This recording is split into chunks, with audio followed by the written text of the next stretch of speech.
My outrage is more of an observation, and I just have to get over the fact that I'm 80 years old and I live in a country that has put a felonious bigot who has no idea of what the world is like, is the most parochial, secular person that you could imagine. And I don't know what percent of this defeat is because we didn't embrace the change message or we kept something too long. That was some flaw in our strategy and our presentation. But at the end of the day, there's still, a lot of people had voted for this, and everything people in Texas knew about Ted Cruz. And the thing that hurt so bad is Colin Howard is the very definition of a really fine person. So I, I'm gonna I have to reevaluate. I'm sure I'll come up with something to make me feel good again. But right now, today, it's hard. I'll be honest with you. And the hardest thing is uh, that I look across this country and tens of millions of people fell for this shit, and it's just it's depressing. But I will snap out of it. It's very hard. It's not hard to say. There've been plenty of criminals, charlatans, con men, traitors, scumbags. We've had all of that before, but I don't. We've never had remote and people embracing and endorsing this. It's just it's sickening. Yeah. This guy got 50%. Okay, they can make the argument Hitler never got 33. Okay, this is this is frightening that we would get here. And by the way, in 4% unemployment, Mark Robinson might get a job as Secretary of Education. He's going to do all of that, and he told you he was going to do it, and you did it, and you voted for him. I'll snap out of it, but I'm in a very very dark tunnel right now. There are any number of people that are like, oh, we're orators in the Democratic Party. I'll just, Andy Bashir, Josh Shapiro, Wes Moore, Raphael Warnock. All right, and there's way more than that. But I mean, and for God's sake, don't tell me I forgot somebody. I didn't mention someone, but that's not.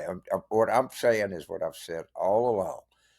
The level of talent at the gubernatorial and senatorial level in the Democratic Party is extremely high, and we so far have done a good job of keeping this kind of articulation away from people. I hope that we figure a way to elevate these guys. Mitch Landrieu, I mean, I can't say enough about his oratorical skills for sure. He was like a deputy campaign chair. I mean, we did, but Albert, the one distressing thing about this, we won the surrogate battle 95-5. We had two ex-presidents out there. We had every rock star, cultural icon, athlete you could imagine. We had a superior. We reported on it, the field operation, the canvassing, the door-to-door stuff. And they just stole every dollar. They did none of that. They were vulgar, crude, rude people. And we also raised more money. I mean, you look at all of the intangible advantages we had, and it didn't amount to anything. And, there's still no greater thing in politics than a reason. And Trump, as much as we hated the reason, that everything that happened to you is a result of migration and disorder. And at the end of the day, we had every advantage, but we had the perception of disorder on every kind of level: foreign policy, border policy, economic policy. at the end of the day, it seems to me that the operative word here is people want order and will pay anything to have order. And I'm not even sure they had a lot of disorder. The border was crossings were down to almost nothing. The inflation rate is down to almost where the Fed wants it. But you know, you convinced yourself that it was disorderly out there, and you voted accordingly. And at some level, it's the Democrats' fault. We had a lot of talent that we never got out. We never got them in the playing field. You know, you're sitting there and you lost a game, and you look at the bench and you say, "God damn, why did we have these guys in the game?" But we didn't. So I just think that they ought to either put Paul Begala or Mitchell Andrew or something like that and make them the spokesperson for the party. Give them a title and a allowance and a salary and a staff, and get out there and at least have some face of the loyal opposition. And there are other people I could do it too. I'm just two of the best communicators that I've ever seen. I hope that Nish decides to run for president in 2028, so it might be a reason that he shouldn't do it, but I don't know that. It's way too early to comment on that. But we have to rally the opposition. We got to get some elements in place, and then show people what the party has. I mean, Chris Murphy that's another one. That guy's uber talented. There's a lot of them.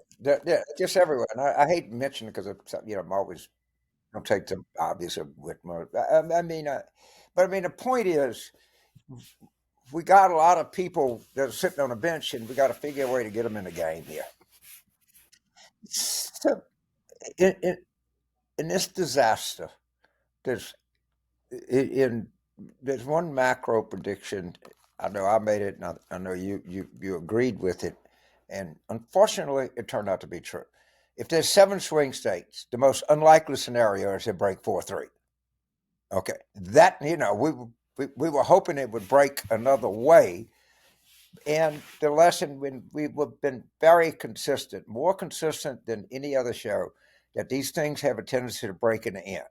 We hope, we're optimistic that it breaks our way, but you have to acknowledge the fact it could break, and it broke at the end.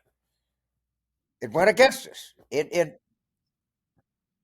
Uh, right. Okay. But what's in place? Change wins elections. All right. Disorder loses elections. Elections break at the end. All right. And those turned out to be really determinative factors in this election. And we there's a lot of fundamentals that we did not pay attention to that just bit us and bit us hard.